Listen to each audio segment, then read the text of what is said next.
Hi, welcome to Central News for Wednesday the 16th of November. I'm Katrina McKinley.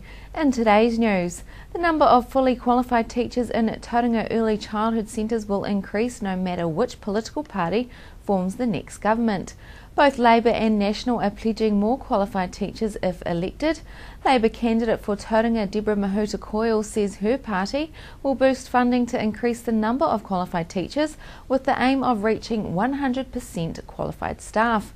National will seek to achieve 80% qualified teachers in each centre by 2012, an extension on the current 67%. Simon says National is absolutely committed to keeping the 20 hours free if elected back into Parliament. He says National has already extended 20 hours early childhood education to include play centres, kohanga reo and 5-year-olds.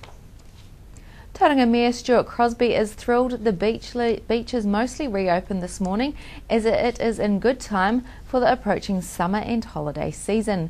He says the beaches and coastline are the backbone of our economic livelihood over the summer, and we want all holiday makers, event operators and locals to know that this means we are now officially back in business.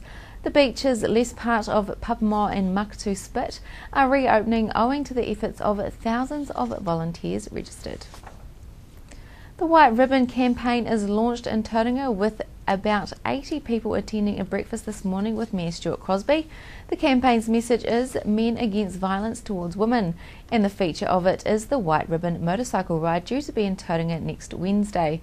Organised by the Families Commission, the ride raises awareness of and support for local anti-violence initiatives.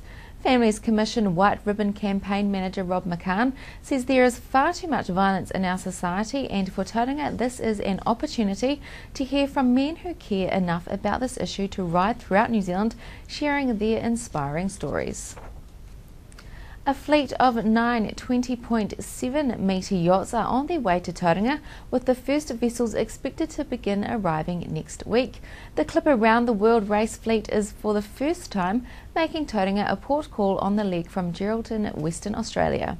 When the leaders arrive off A Beacon early next week, the finish will be officiated by the Tauranga Yacht and Powerboat Club.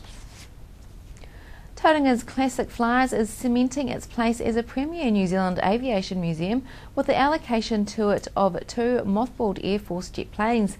The museum is expecting to take delivery of a Royal New Zealand Air Force Skyhawk in February and a RNZAF Air Marquis at Easter. Classic Flyers is owned by the Bay of Plenty Classic Aircraft Trust, and its chairman David Love says there is also a chance the museum will receive a RNZAF Strike Master. Time to check out the region's weather. Tauranga was the place to be today once the shower cleared and reaching a high of 23. Tauranga is definitely the pick of the bunch for tomorrow with full sun and a high of 21 and a low of 12. Meanwhile in Hamilton you can expect cloudy periods with a high of 17 and a low of 9. Coming up after the break, we hear from the Biological Farming Systems Conference. Then Amanda chats with Briar Thompson, who has recently received a Rhodes Scholarship. And then we finish off the evening with the General Manager of Community Radio Hamilton and how they have secured the frequency 89.0 FM. Join me and Amanda after the break.